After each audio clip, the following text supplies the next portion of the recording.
आकाश हुआ बेहोश। जी हाँ दोस्तों, कजरी हुई परेशान। जी हाँ दोस्तों, हम बात कर रहे हैं कैसी तेरी दिल लगी में आ जाने वाला है धमाकेदार ट्विस्ट, क्योंकि यहाँ पर जो जयदीप है उसने यहाँ पर ऐसा कांड कर दिया कि यहाँ पर आकाश और कजरी को एक कमरे में बंद कर दिया। तो यहाँ पर ये बात सिद्धार्थ को पता चल जाती है।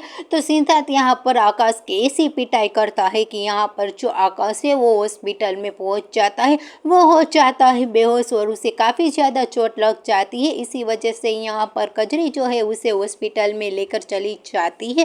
और यहाँ पर डॉक्टर भी ये बता रहे हैं कि यहाँ पर उसे होश कब आएगा ये भी उसे भी पता नहीं है।